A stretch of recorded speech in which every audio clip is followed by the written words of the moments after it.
Hello, class of 2015. I am so honored to be here today.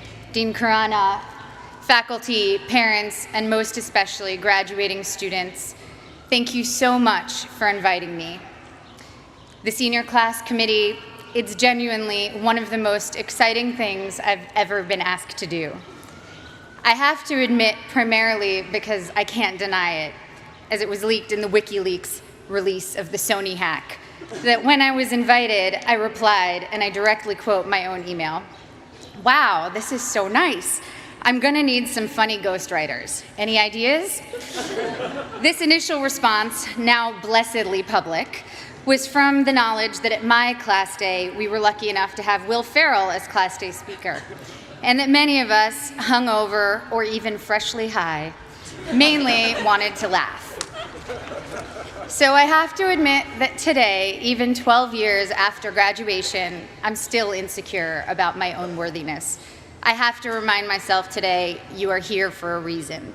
Today, I feel much like I did when I came to Harvard Yard as a freshman in 1999, when you guys were, to my continued shock and horror, still in kindergarten. I felt like there had been some mistake, that I wasn't smart enough to be in this company, and that every time I opened my mouth, I would have to prove I wasn't just a dumb actress. So I start with an apology. This won't be very funny. I'm not a comedian, and I didn't get a ghostwriter. But I am here to tell you today, Harvard is giving you all diplomas tomorrow. You are here for a reason. Sometimes your insecurities and your inexperience may lead you to embrace other people's expectations, standards, or values. But you can harness that inexperience to carve out your own path, one that is free of the burden of knowing how things are supposed to be, a path that is defined by its own particular set of reasons. The other day, I went to an amusement park with my soon-to-be 4-year-old son, and I watched him play arcade games.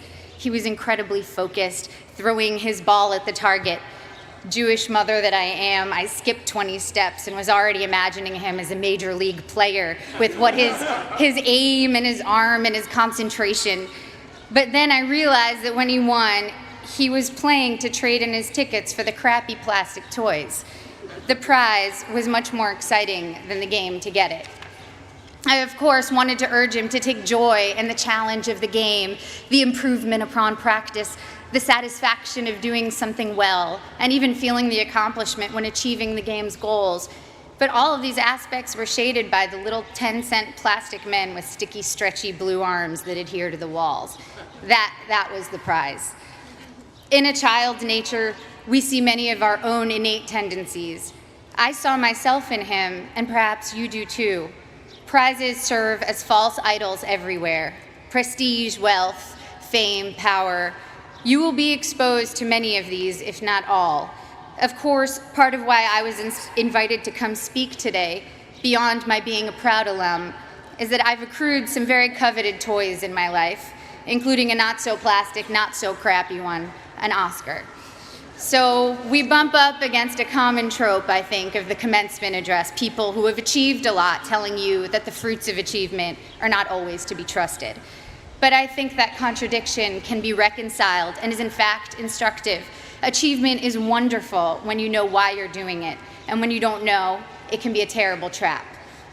I went to a public high school on Long Island, Syosset High School. Ooh, hello, Syosset.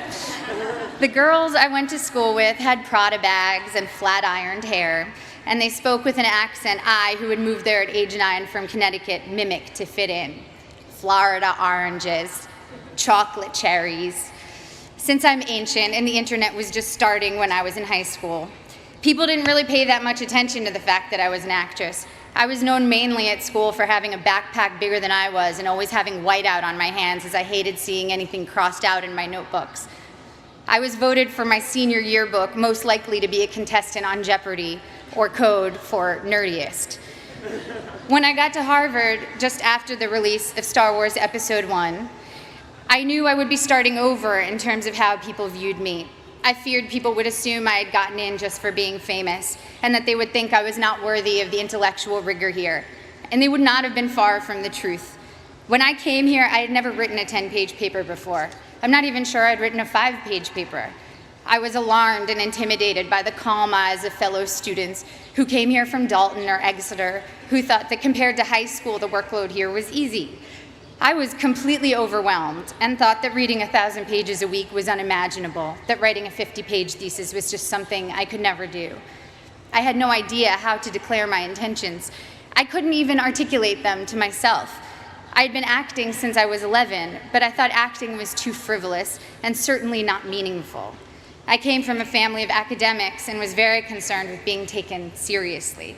In contrast to my inability to declare myself, on my first day of orientation freshman year, 5 separate students introduced themselves to me by saying, "I'm going to be president. Remember I told you that." Their names, for the record, were Bernie Sanders, Mark Rubio, Ted Cruz, Barack Obama, and Hillary Clinton. In all seriousness, I believed every one of them. Their bearing and self-confidence alone seemed proof of their prophecy, where I couldn't shake my self-doubt. I got in only because I was famous. This was how others saw me. It was how I saw myself. Driven by these insecurities, I decided that I was going to find something to do at Harvard that was serious and meaningful, that would change the world and make it a better place. At the age of 18, I had already been acting for 7 years and assumed I'd find a more serious and profound path in college. So freshman fall, I decided to take neurobiology and advanced modern Hebrew literature because I was serious and intellectual. Needless to say, I should have failed both. I got B's for your information, and to this day, every Sunday, I burn a small effigy to the pagan gods of great inflation. But as I was fighting my way through Aleph Bet Yehoshua in Hebrew and the different mechanisms of neural response, I saw friends around me writing papers on sailing and pop culture magazines, and professors teaching classes on fairy tales and the Matrix. I realized that seriousness for seriousness' sake was its own kind of trophy, and a dubious one, a pose I sought to counter some half-imagined argument about who I was. There was a reason I was an actor. I love what I do. And I saw from my peers and my mentors that that was not only an acceptable reason, it was the best reason. When I got to my graduation, sitting where you sit today, after 4 years of trying to get excited about something else, I admitted to myself that I couldn't wait to go back and make more films. I wanted to tell stories, to imagine the lives of others, and help others do the same. I had found, or perhaps reclaimed, my reason. You have a prize now, or at least you will tomorrow. The prize is a Harvard degree in your hand, but what is your reason behind it?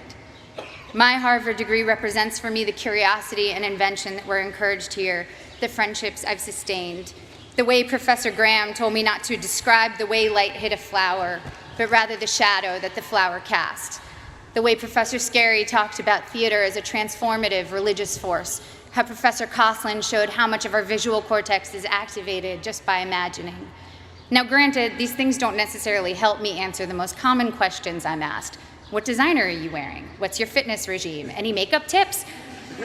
But I have never since been embarrassed to myself ask what I might previously have thought was a stupid question.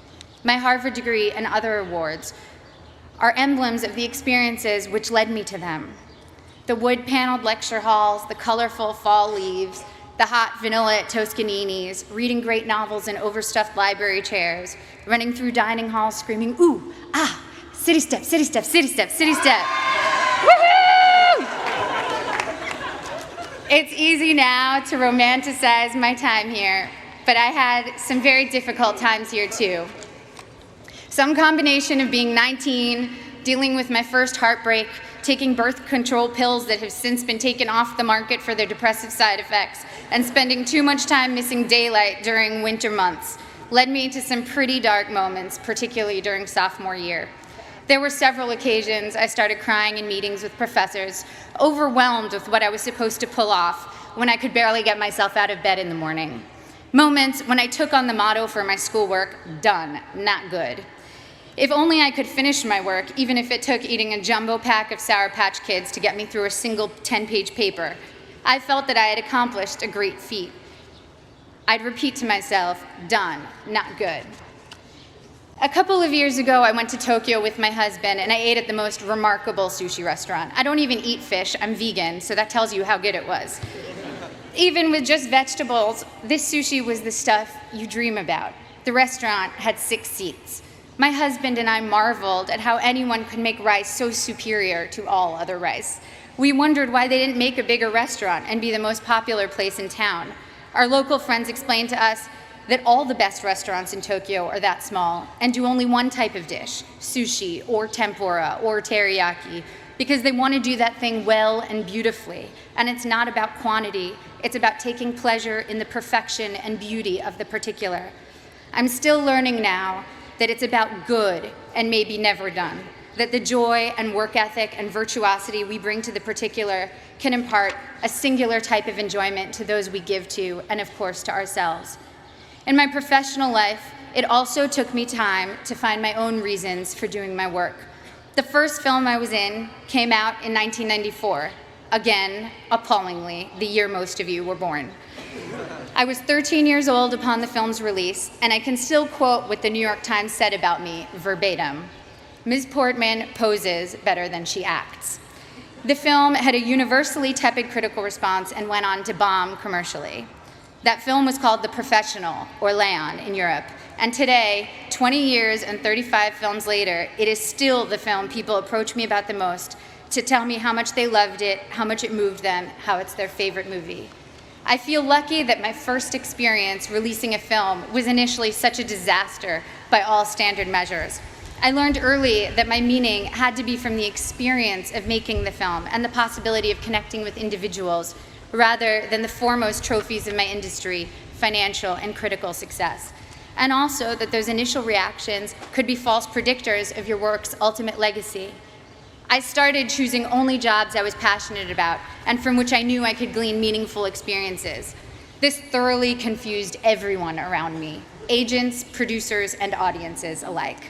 I made Goya's Ghosts, a foreign independent film, and studied art history, visiting the Prado every day for 4 months as I read about Goya and the Spanish Inquisition. I made V for Vendetta, a studio action movie for which I learned everything I could about freedom fighters who in other eyes might be called terrorists, from Menachem Begin to the Weather Underground. I made Your Highness, a pothead comedy with Danny McBride, and laughed for 3 months straight. I was able to own my meaning and not have it be determined by box office receipts or prestige. By the time I got to making Black Swan, the experience was entirely my own. I felt immune to the worst things anyone could say or write about me, and to whether an audience felt like going to see my movie or not. It was instructive for me to see that for ballet dancers, once your technique gets to a certain level, the only thing that separates you from others is your quirks, or even flaws. One ballerina was famous for how she turned slightly off balance. You can never be the best technically. Someone will always have a higher jump or a more beautiful line. The only thing you can be the best at is developing your own self. Authoring your own experience was very much what Black Swan itself was about. I worked with Darren Aronofsky, the film's director, to change my last line in the movie to, "It was perfect," because my character Nina is only artistically successful when she finds perfection and pleasure for herself, not when she's trying to be perfect in the eyes of others. So when Black Swan was successful financially and I began receiving accolades, I felt honored and grateful to have connected with people. But the true core of my meaning I had already established, and I needed it to be independent of people's reactions to me. People told me that Black Swan was an artistic risk, a scary challenge to try to portray a professional ballet dancer. But it didn't feel like courage or daring that drew me to it. I was so oblivious to my own limits that I did things I was woefully unprepared to do. And so the very inexperience that in college had made me feel insecure and made me want to play by others' rules now was making me actually take risks I didn't even realize were risks. When Darren asked me if I could do ballet, I told him that I was basically a ballerina, which, by the way, I wholeheartedly believed. When it quickly became clear in preparing for the film that I was maybe 15 years away from being a ballerina, it made me work a million times harder, and of course, the magic of cinema and body doubles helped the final effect. But the point is, if I had known my own limitations, I never would have taken the risk. And the risk led to one of my greatest artistic and personal experiences, in that I not only felt completely free, I also met my husband during filming.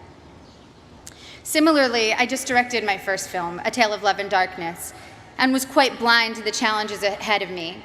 The film is a period film in Hebrew, in which I also act, with an 8-year-old child as a co-star.